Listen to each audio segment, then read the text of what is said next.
এই আন্তঃসন্ধিৰ আৰু পাছৰ সময়ছোৱাৰ ওপৰত যি মননশীল আলোচনাৰ বাট কাটি দিছে তাৰ বাবে প্ৰথমতে মই বীৰ লাচিত সেনা অসমক আন্তৰিক ধন্যবাদ জনাইছোঁ। মই ভাবোঁ খুবেই গুৰুত্বপূৰ্ণ আৰু বহু চৰ্চিত এটা বিষয়ৰ বাবে এই বৌদ্ধিক আলোচনাৰ বাট কাটি দিয়াৰ বাবে মই প্ৰত্যেকজন সৈনিকক ধন্যবাদ জনাইছোঁ। এই আন্তঃসন্ধিৰ বিভিন্ন দফাসমূহ ইয়াৰ অৰ্থনৈতিক ৰাজনৈতিক ভিত্তিৰ সম্পৰ্কে উপৰোক্ত দুজন বক্তাই খুব সুন্দৰকৈ তেওঁলোকে আলোচনা কৰিছে। আমি সৰুৰে পৰাই এই আন্তঃসন্ধিৰ কথা শুনি আহিছোঁ। এই আন্তঃসন্ধিক লৈ বহু সময়ত বিতৰ্ক হোৱাও দেখিছোঁ, কিন্তু শৈশৱৰ পৰা এই সময়লৈকে এই আন্তঃসন্ধিখনক কেন্দ্ৰ কৰি মোৰ মনত উদ্ভৱ হোৱা কেইটামান প্ৰসংগ মই উত্থাপন কৰিম। আজিৰ এই আলোচনাত মই নিজেই এজন খিলঞ্জীয়া হিচাপে মই অংশগ্ৰহণ কৰিছোঁ। 1826 চনৰ 24 ফেব্ৰুৱাৰীৰ পৰা 2026 চনৰ 24 ফেব্ৰুৱাৰী অৰ্থাৎ এই আন্তঃসন্ধিয়ে 200 বছৰ সমাপ্ত কৰিলে।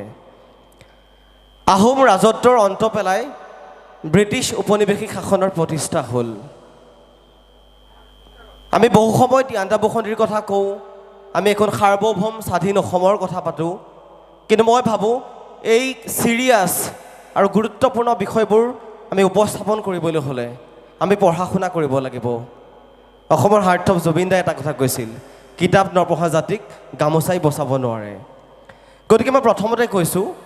এই আন্তঃসন্ধিক লৈ অসমত যিমান বৌদ্ধিক গৱেষণা হ'ব লাগিছিল সিমানটো পৰ্যায়ত হোৱা নাই। শ্ৰদ্ধাৰ আজিৰ আমাৰ সঞ্চালক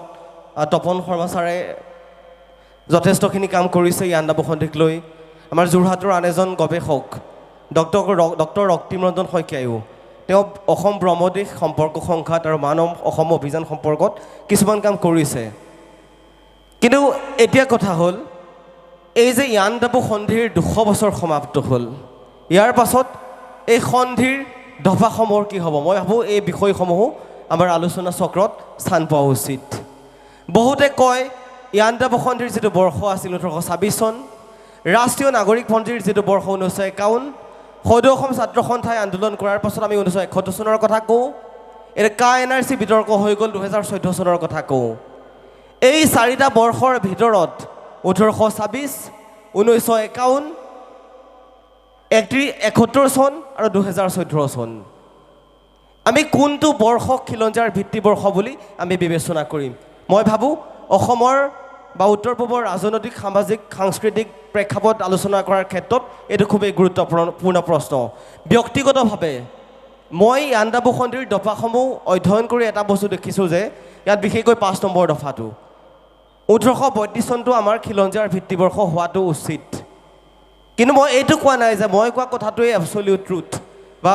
নিৰ্ধাৰিত সত্য, সেইটো মই কথা কোৱা নাই। কিন্তু যিহেতু আমি আন্তঃসন্ধিক লৈ আমি বিতৰ্ক বা আমি আলোচনা কৰিছোঁ, মই ভাবোঁ আমাৰ খিলঞ্জীয়া ভিত্তিবৰ্ষ কোনটো, এইটো আমাৰ কেৱল বীৰ লাচিত সেনাৰ সৈনিকসকলেই নহয়, অসমক গোৱাৰৰ দৰে ভাল পোৱা প্ৰতিজন খিলঞ্জীয়া মানুহে আলোচনা কৰা উচিত। আমি সদায় কৈ থাকোঁ বা বহুতে কয় যে অসম এখন স্বাধীন ৰাষ্ট্ৰ আছিল। মই বিতৰ্কত সোমাব বিচৰা নাই, কিন্তু মই কৈছোঁ যে কিছুমান বিষয় আমি আলোচনা নকৰিলে মই ভাবোঁ কেতিয়াও আমি এটা সঠিক উত্তৰ নাপাম। যদি আমি আন্তঃসন্ধিখন ভালকৈ পৰ্যবেক্ষণ কৰোঁ, ভালকৈ অধ্যয়ন কৰোঁ, তেতিয়া আমি দেখিম যে অসম আচলতে কেতিয়াও পৰাধীন নাছিলেই। অসম এখন সাৰ্বভৌম স্বাধীন ৰাষ্ট্ৰ আছিলে। সেই 1826 চনৰ পৰা ব্ৰহ্মপুত্ৰৰ ওপৰে বহু পানী বাগৰি গ'ল, নদীয়ে বহুত সুঁতি সলালে, বহু ঘটনা পৰিঘটনাই আমাৰ অসমৰ বা উত্তৰ পূবৰ ৰাজনৈতিক কাঠা সলনি কৰি পেলালে। কিন্তু মই প্ৰশ্ন উত্থাপন কৰিছোঁ, এই ঘটনা পৰিঘটনাসমূহৰ পৰা আমি অসমীয়া জাতিটোৱে কিমান শিক্ষা পালোঁ? আমি সদায় কওঁ বীৰ লাচিতৰ শৌৰ্য বীৰ্যৰ কথা, আমি মূলা গাভৰুৰ কথা কওঁ বা আমি বিভিন্ন জাতীয় বীৰৰ কথা কওঁ, কিন্তু এই আহোম ৰাজতন্ত্ৰৰ অন্ত পেলাই যি ব্ৰিটিছ উপনিৱেশিক শাসন প্ৰতিষ্ঠা হ'ল, মই ভাবোঁ সেই ব্ৰিটিছ উপনিৱেশিক শাসনৰ সেই ধাৰাটো এতিয়াও বৰ্তি আছে। আজি যদি আমি খিলঞ্জীয়া বুলি আমি নিজে গৌৰৱ কৰিবলৈ যাওঁ, এতিয়া মই প্ৰশ্ন কৰিছোঁ আমাৰ সম্পত্তি অৰ্থাৎ আমাৰ ভূমিৰ অধিকাৰ আমাৰ হাতত কিমান আছে? আপোনালোকে সকলোৱে প্ৰশ্ন কৰক, আমাৰ সংস্কৃতিৰ ওপৰত আমাৰ অধিকাৰ এতিয়া কিমান আছে? আজিৰ সময়ত অসমীয়া ভাষা কোৱা মানুহৰ সংখ্যা কিমান আছে? মই ভাবোঁ এই কথাবোৰো আজিৰ আলোচনাত ঠাই পোৱা উচিত যদি আমি সঁচাকৈ খিলঞ্জীয়া বুলি গৌৰৱ কৰিব লাগে প্ৰথমতে আমি নিজৰ ভাষাটোৰ প্ৰতি নিজৰ জাতীয় জীৱনৰ প্ৰতি আমাৰ এটা সকলোৰ দায়বদ্ধতা থাকিব লাগিব কেৱল আজিৰ আলোচনা চক্ৰটো পাতি আমি এক বছৰ যদি আমি এই বিষয়ে কোনো ধৰণৰ আলোচনাৰ অৱকাশেই নাথাকোঁ মই ভাবোঁ এই আলোচনা কোনো ভিত্তি নাথাকে যদি আমি অসমৰ প্ৰেক্ষাপটত ইয়াণ্ডাবু সন্ধিৰ কথা পাতোঁ বহুতে কয় যে এইখন লছ ছভাৰেনিটি অৰ্থাৎ সাৰ্বভৌমত্ব হেৰুৱাৰ এখন প্ৰমাণপত্ৰ এই কথাটো বহুতে কয় ইয়াৰ অন্তৰালত কি কাৰণ আছে বা বৰ্তমানৰ সামাজিক ৰাজনৈতিক পৰিপ্ৰেক্ষত এই কথাটোৰ ভিত্তি কিমান আছে মই ভাবোঁ এই কথাবোৰ আজিৰ আলোচনাত ঠাই পোৱা উচিত আৰু এটা কথা ক'ব খুজিছোঁ আপোনালোকে সকলোৱে অনুভৱ কৰে ভাৰতবৰ্ষত যিহেতু ভাৰতবৰ্ষৰ এখন গুৰুত্বপূৰ্ণ ৰাজ্য অসম আজিৰ অসমৰ প্ৰেক্ষাপট বেলেগ আজিৰ সময়ত আমি অসম বুলি ক'লে আমি উত্তৰ পূবৰ কথা ক'ব নোৱাৰোঁ আজি এই সাত ভনী আৰু এটা ভাই ছিকিমক আমি ছিষ্টাৰ বুলি নকওঁ আমি ভাতৃ বুলি সম্বোধন কৰোঁ সেই তাহানিৰ বৰ অসমৰ লগত আজিৰ অসমৰ ভৌগোলিক ৰাজনৈতিক অৰ্থনৈতিক সামাজিক সাংস্কৃতিক পৰিপ্ৰেক্ষৰ কিমান পাৰ্থক্য আছে মই ভাবোঁ এই কথাবোৰো আমি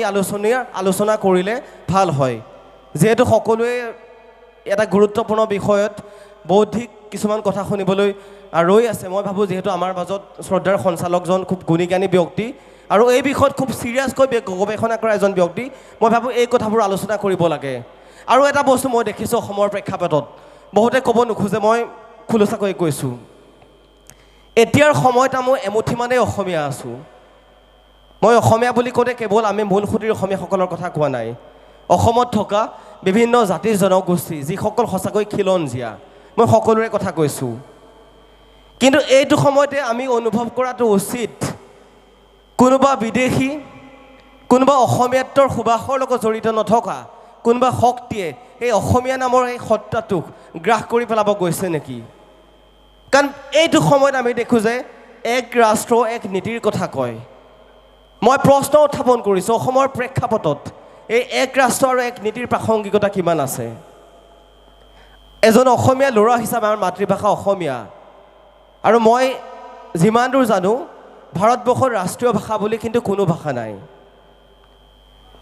Hindi is not the national language Hindi কেতিয়াও ৰাষ্ট্ৰীয় ভাষা নহয়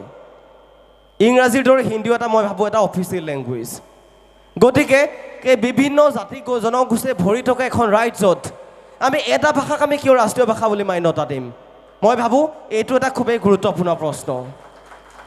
আৰু শেষত কৈছোঁ বহুতে কয় অসমীয়া জাতিটোৱে ভুলৰ পৰা শিক্ষা ল'ব নোৱাৰে আমি নিজক প্ৰশ্ন কৰা উচিত এই অতীতৰ ঘটনা পৰিঘটনাৰ পৰা অসমীয়া জাতিয়ে শিক্ষা লোৱা উচিত সঁচাকৈ আমি এটা কেঁকুৰা জাতি হৈ থাকিমনে আমি যিটো অৰ্থনৈতিক জাতীয়তাবাদৰ কথা কওঁ সেই অৰ্থনৈতিক জাতীয়তাবাদক ভিত্তি কৰি পেলাই আমি আগবাঢ়ি যাম মই ভাবোঁ এই কথাবোৰ প্ৰতিজন অসমীয়াই অসমক গোৱাৰৰ দৰে ভাল পোৱা প্ৰতিজন অসমীয়াই